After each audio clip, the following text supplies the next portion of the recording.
પહેલી વાર મળી. સત્સંગજી કહેવાનો મતલબ જ એ કે અમારા બધા જે સદગુરુ અમને જોડ્યા છે ને, અમે કોઈ નથી સગા વલા નાતના જાતના કશું નહીં, કોઈને કંઈ અમારે એ છે નહીં, પણ એક સદગુરુ અમને એવું જ્ઞાન આપેલું છે જેનાથી અમે જોડાયેલા છે. એ જ્ઞાનની ડોળી એવી છે કે જ્ઞાન આપીને જે કૃષ્ણ ભગવાન કહી ગયા વસુદેવ કુટુંબકમ, એ વસુદેવ કુટુંબકમ ક્યારે આવે કે જ્યારે આપણે પ્રભુ પરમાત્માની ઓળખાણ કરીએ.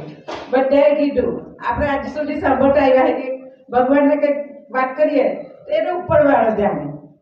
આજે અહીંયા બધા શું કહી રહ્યા છે કે આ પ્રભુ પરમાત્મા જાણે.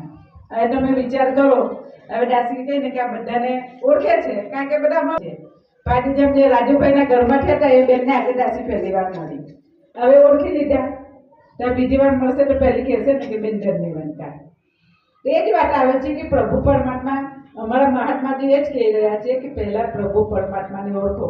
જેની ભક્તિ એનું જ્ઞાન પહેલે જરૂરી છે કે એને તમે જાણીને તમે ભક્તિ કરશો તો તમને આનંદ આવશે, નહીં તો ત્યાં સુધી નહીં આવે. સરસંગજી આજે દાસી ન્યૂઝ જોતી હતી, તેમાં આ રાજકારણની વાત છે, પણ દાસી કહે ને કે જ્યાંથી જે મળે તે શોધો, સારું શોધો. આપણે એમાં કંઈ કોઈના ગુણ અવગુણ ના જોવાના. આપણને કેવું લાગ્યું? સરસંગજી એમાં એક રાજકારણની ચર્ચા કરી કે રામસુ આજ સુધી મળી ગયેલા હતા કે એની આજે પ્રાણ પ્રતિષ્ઠા કરવામાં આવી. હમણાં ભાઈએ પણ કહ્યું 22 તારીખે કરવામાં આવી. ખરેખર આપણે જે વાત કરીએ ભાઈ 4 રામની વાત કરી, એ જે રામની વાત કરવામાં આવી સરસંગજી, એ તો બહુ મોટો, પછી એ લોકો બહુ મોટો ઉભો કર્યો. પણ ખરેખર પ્રભુ પરમાત્મા રામ, કારણ કે અમારા કરતા વધારે તમે બધા રામાયણ વધારે જાણો છો ને રામાયણ તો તમારા ઘેરે ઘેરે મોપર હશે. પણ કયા રામને જે વાત કરવામાં આવી કે જે પ્રભુ પરમાત્મા આપણી અંશંગ છે, કે જે જન્મતો નથી, મળતો નથી, આવતો નથી, જતો નથી, એ રામની વાત કરવામાં આવી. કારણ કે ભગવદ્ ગીતામાં પણ કૃષ્ણ ભગવાને એ જ કહ્યું કે અર્જુન તો જે મારું શરીર જોઈ રહ્યો છે એ હું શરીર નથી. કારણ કે મારા તો કેટલા જન્મ થઈ ગયા, તારા પર કેટલા જન્મ થઈ ગયા મને ખબર છે પણ તને ખબર નથી. તો એ જ વાત કરવામાં આવી છે આ નિરંકારી મિશન કે આપણે પહેલા તમે જાણો, જાણીને તમે ભક્તિ કરશો તો તમને ખબર પડશે. હવે દાસી કહે ને કે આજે અમે સિટીમાંથી આવીએ છીએ, હવે સિટીથી આ જીટાલી ગામ તક દાસી આજે કેટલા વર્ષો થયા રહી છે, આજે પહેલી વાર આવી આપણે છે પણ આવી ગયા. હમણાં ભાઈએ પણ કહ્યું કે હવે એકવાર ખબર પડી ગઈ, આવી ગયા આપણે જાણી લીધું, બીજી વાર અહીંયા કમ્પ્લેટ પહોંચી જઈશું. તેવી જ વાત આ પ્રભુ પરમાત્માની છે સરસંગતિ, કે આ પ્રભુ પરમાત્મા આપણી અંશંગ છે. જેમ એક પેલી માછલી હોય ને, માછલી પાણીમાં જ રહેતી હોય, એને પૂછવામાં આવે કે તારો જન્મ ક્યાં છે, કે તારું જીવન ક્યાં છે, તો એવું જ કહેશે કે મારું જીવન અને મારું આ પાણીમાં જ છે. તેમ સરસંગતિ આ પ્રભુ પરમાત્મા કે આપણી અંશંગ છે કે જેના થકી આપણું આ જીવન ચાલી રહ્યું છે. આપણે સરસંગતિ શ્વાસ લઈ રહ્યા છે. હમણાં ભાઈએ પણ ખૂબ સુંદર એમના ઘરમાં ગઈ વાત કરી કે આ બાજુનું હવા પાણી બહુ સારું શુદ્ધ છે, ગામડાનું વાતાવરણ. વાત બિલકુલ સાચી છે. માણસને જોઈએ શું? હવા પાણી, રોટી, કપડાં, મકાન, સરસંગતિ. પણ એમાં પણ એક કે જે આપણને જ્યાં શાંતિ મળે, સુકૂન મળે. હમણાં આવ્યા રિક્ષામાં તો ત્યાં સુકૂન રેસિડેન્સી હતી, પણ સદગુરુએ અમારા જીવનમાં એવું સુકૂન આપી દીધેલો છે સરસંગતિ કે જેનાથી આજે બધા મહાત્માઓ કાકાથી આવ્યા છે અને સરસંગતિ આ પ્રભુ પરમાત્માના ગુણગાન કરી રહ્યા છે. સરસંગતિ આવો ખરેખર મહાત્માઓ જ આવું કરી શકે. સંત ના હોતે જગત મેં તો જલ મળતા સંસાર, કે આ સંત જ એવા છે કે સરસંગતિ પરોપકાર કરે છે અને જે પોતાનું જે ઘરનું ઉદ્ઘાટન માટે એક બહાનું મળી ગયું અને એમણે આ સંતોને બોલાવ્યા, જાતે પણ આશીર્વાદ લીધા, સોસાયટીમાં પણ બધાને આમંત્રિત કર્યા અને સરસંગતિ સૌને એક મોકો આપ્યો કે જે અમે જેનાથી એટલે જ મહાત્માઓ છે કે સબ ખુશી આતી હૈ જબ સદગુરુ આતે હૈ. તો સરસંગતિ ક્યારે આવે કે જ્યારે આપણા જીવનમાં સદગુરુ આવ્યા તો ખુશી આવે. જ્યાં સુધી સદગુરુ નહોતા ત્યાં સુધી બધા સરસંગતિ જીવતા હતા. ભક્તિ એવું નથી, ભક્તિ કોઈ નથી કરતું, ભક્તિ તો બધા જ કરે છે. સરસંગતિ શાસ્ત્રો વાંચે તો એમાં એવું કહે છે કે કાગડાએ પણ ભક્તિ કરી, હાથીએ પણ કરી, ને જ્યારે કરી અમે ભગવાને બધાનું કામ કર્યું. પણ એનાથી આપણે નહીં, આપણો મનુષ્ય જન્મ જ એના માટે મળ્યો છે કે પ્રભુ જાણીને સરસંગતિ આ લોક અને પરલોક સુહેલો કરવાનો છે. પરલોક ત્યાં સુહેલો થાય જ્યારે આપણે આ લોક સુહેલો કરીશું ને આ લોકો ત્યારે જ થાય કે જ્યારે આવી રીતે આપણા સંતોના સન કરીશું. તો સાસંગ જાઓ સદગુરુદેવ પાસે જ અરદાસની જ પ્રાર્થના કરીએ કે જે પ્રભુ પરમાત્મા જે નિરાકાર છે એને જાણો અને જાણીને ભક્તિ કરશો તો આનંદ જ આનંદ છે, સુકૂન જ સુકૂન છે અને સાસંગજી એની મોજમાં જ રહેવામાં મજા પણ છે. સાસંગજી ભાઈ મહાત્માનું સ્વાગત કરી રહ્યા છે તો આપણે બધા જોડે મળી અને સદગુરુને જય કરીએ. બોલ સદગુરુ માતા સુદીક્ષા સવિંદર હરદેવજી મહારાજ કી જય.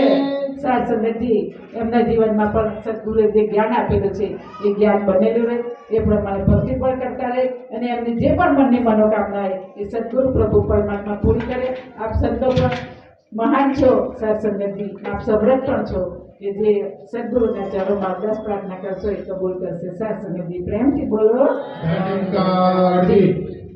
સદગુરુ માતા સુદીક્ષા સવિંદર હરદેવજી મહારાજ કી जय निरंकारी राजमाता गुरु वचनम अवतारी की जय.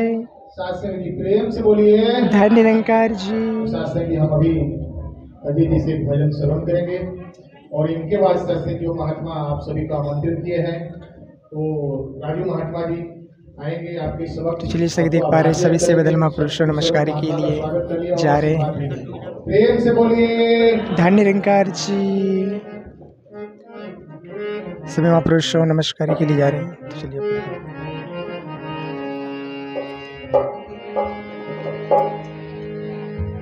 सत्संग जी प्यार से कहिए धन्यकार जी.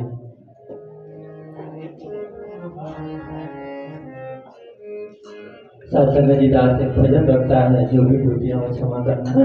सतगुरु नाम जहाज है,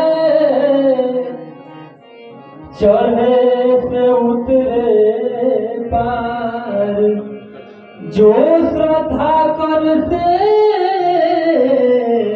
वही गुरु तारे पार. सत्संग जी क्या कहना है, इन आंखों को जब भी आपका दीदार होता है, दिन कोई भी हो, हर दिन त्योहार होता है सत्संग जी, लेकिन हमारे निरंकारी मिशन का हर महात्मा यही संदेश दे रहे हैं कि आओ रब का दर्शन कर लो, कह दो सब इंसानों को, ये सतगुरु इंसान बनाता हम जैसे हैवानों को. सत्संग जी कहना है क्या, हर किसने बनाया धरती, किसने आसमान को, अब किसने रचा है सुंदर सुंदर इंसान को, और जिसने बनाया सूरज चांद देख लो, और जिसने बनाया सूरज चांद देख लो, हमर सतगुरु देखावे भगवान देख लो, हमर सतगुरु देखावे भगवान देख लो, हमर सतगुरु देखावे.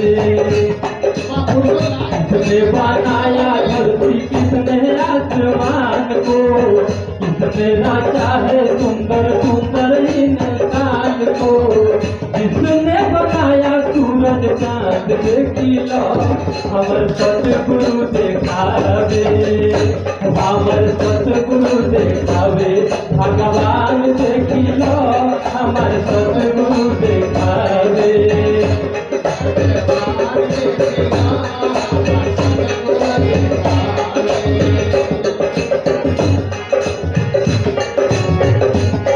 लेकिन साथ संगत जी हमारे निरंकारी मिशन की तो भगवान की बात करते हैं. भगवान श्री कृष्ण जी अर्जुन को ज्ञान देते हुए कहे थे कि वो कौन सा परमात्मा है जिसको आग जला नहीं सकती है, पानी भिगो नहीं सकता. उस परमात्मा की बात हो रही है सत्संग जी. लेकिन कहना है क्या, निरंकारी मिशन बता